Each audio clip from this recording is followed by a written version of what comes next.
Welcome to my Chanel Katie English Info. Please subscribe, like, and share. Thank you. Hello guys, this is Khurshid Ansari. Again, you are welcome back to Katie English Info. Guys, I hope that you must be safe and sound. In the previous lesson, I taught you WH family. Those are very common. But today, I brought some more WH family, which are start from how.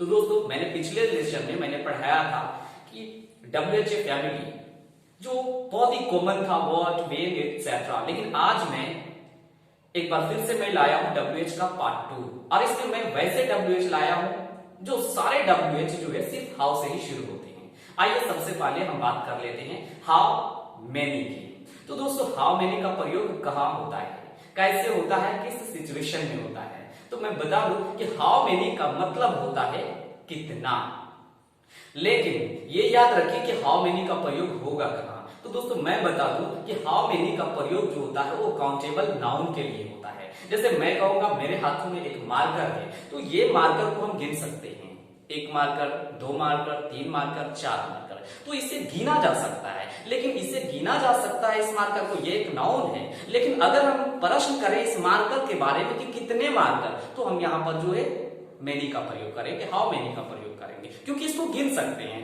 तो जिसको गिन सकते हैं और अगर हम उससे related question करेंगे तो हम उसके साथ हाउ मेनी का प्रयोग करेंगे। तो आइए एक एग्जांपल देख लेते हैं। तो हम कहेंगे आपके पास कितने मार्कर हैं, तो हम कहेंगे how many markers do you have. आइए देखते हैं एक और एग्जाम्पल। चलिए ठीक है, मैं अब थोड़ा बात करता हूं, एक किताब की एग्जांपल ले लेता हूं। हम कहेंगे आपके पास कितनी किताबें हैं, तो भाई किताब को भी गिन सकते हैं। Just as we can count marker, in the same way we can count book. तो हम बुक के साथ भी हम लगाएंगे आपके पास कितनी किताबें हैं, तो हम इसे बनाएंगे how many books do you have. अब हम आते हैं हाउ मच में। दोस्तों, अभी मैंने आपको बता दिया कि हाउ मेनी का प्रयोग कहां होता है। अब हम बात कर रहे हैं हाउ मच की। तो दोस्तों, हाउ मच का जो प्रयोग होता है वो अनकाउंटेबल नाउन के साथ होता है, वैसे नाउन जिसको गिना ना जा सके। जैसे हम कहेंगे चावल, तो चावल को हम नहीं गिन सकते हैं। अगर हम कहेंगे पानी, तो पानी को हम नहीं गिन सकते हैं। हम दूध को नहीं गिन सकते हैं। तो अगर हमें इससे प्रश्न करना हो कि भाई आपके पास कितना दूध है, तो हम इसे कहेंगे हाउ मेनी का प्रयोग यहां पर हम नहीं करेंगे, क्योंकि मेनी का प्रयोग काउंटेबल में होता है। अब तो हमने क्या बोला कि आपके पास कितना दूध है, तो हम यहां पर कहेंगे how much milk do you have. आइए एक और एग्जांपल हम देख लेते हैं। अगर इसी प्रकार अगर हम कहेंगे आपके पास कितना चावल है, तो चावल को भी नहीं गिना जा सकता है, तो हम कहेंगे how much rice do you have. इसी प्रकार अगर हम कहेंगे आपके पास कितना पैसा है, तो भी हम कहेंगे how much money do you have. दोस्तों, पैसा को भी नहीं गिना जा सकता है, रुपया को गिना जा सकता है, लेकिन पैसा को नहीं गिना जा सकता है। तो मुझे आशा है कि हाउ मेनी और हाउ मच आपको समझ में आ गया होगा। आइए और आगे बढ़ते हैं और हम बात कर लेते हैं आज हाउ लॉन्ग की। दोस्तों, हाउ लॉन्ग का मतलब क्या होता है, तो आप ये नहीं समझे कि हाउ लॉन्ग का मतलब होता है कितना लंबा। हाँ, होता है, लेकिन उसका स्थान दूसरा है। दोस्तों, यहाँ पर हाउ लॉन्ग का मतलब है कितना देर। तो आइए एक एग्जाम्पल के जरिए हम समझ लेते हैं। तो हम कहेंगे आप रात में कितना देर पढ़ते हैं, तो हम इसे ऐसे बनाएंगे how long do you read at night. तो हम कहेंगे वह कितना देर यहां रुकी थी, तो हम कहेंगे how long did she stay here. तो मुझे आशा है कि हाउ लॉन्ग भी आपको समझ में आ गया है। आइए अब हम बात करते हैं थोड़ा सा और आगे बढ़कर। अब हम कहेंगे हाउ ओल्ड।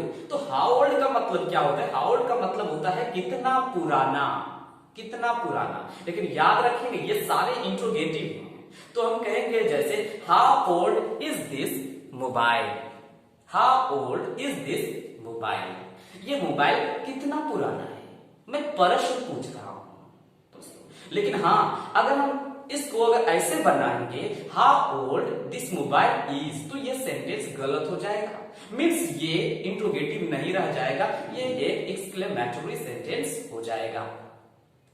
तो इसी प्रकार हमने क्या बोला कि यह मोबाइल कितना पुराना है, तो हम कहेंगे how old is this mobile. तो ये सेंटेंस हमारा सही होगा। आइए एक और एग्जांपल जान लेते हैं। हम कहेंगे भाई आपका कितना एज है, तो भी हम इसके लिए हम कहेंगे हाउ ओल्ड आर यू, आप कितने साल के हैं।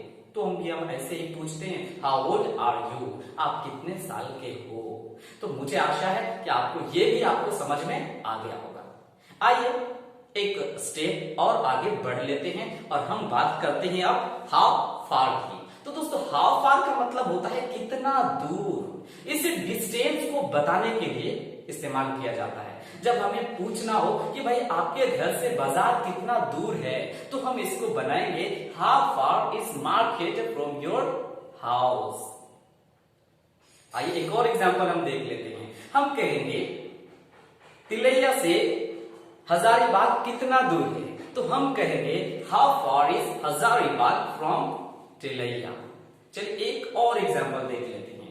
हम कहेंगे आपके घर से स्टेशन कितना दूर है, तो हम कहेंगे how far is station from your house.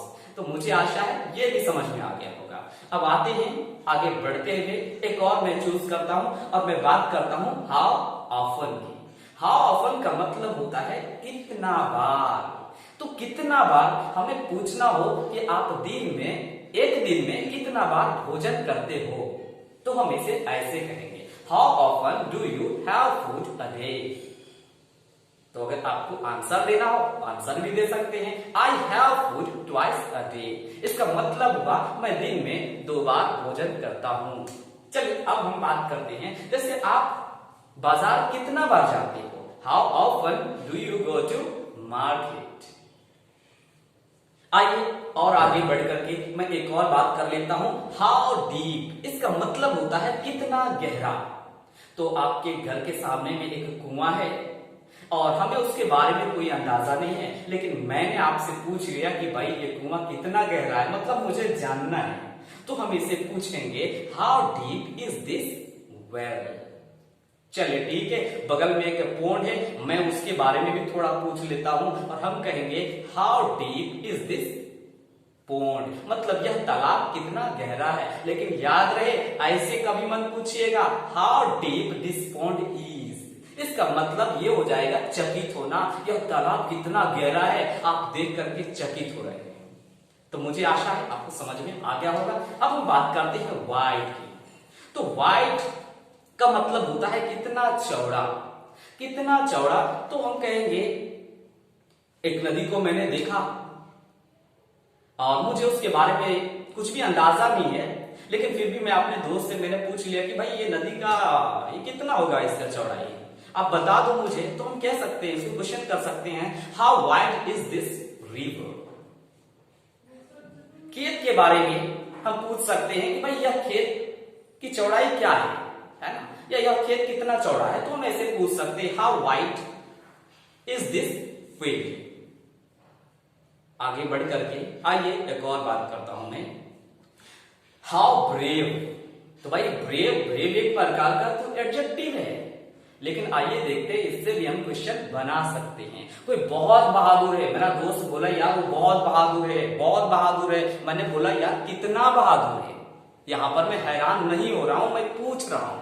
तो ऐसी स्थिति में हम बनाएंगे हाउ ब्रेव का इस्तेमाल करेंगे। हम कहेंगे मेरा भाई बहुत बहादुर है, ठीक है, तो हम कहेंगे हाउ ब्रेव इज ही। वह कितना बहादुर है, ऐसा नहीं करेंगे आप हाउ ब्रेव ही इज, तो सेंटेंस गलत हो जाएगा। इसका मतलब हो जाएगा चकित होना, यहां से चकित का बोध हो जाएगा। इसलिए तो मुझे आशा है कि ये वीडियो आपको बिल्कुल अच्छे ढंग से समझ में आया होगा। तो अगर हमारा वीडियो अच्छा लगे तो आप मेरा हौसला जरूर अफजाई कीजिएगा। कैसे वो आप जानते हैं। Thank you.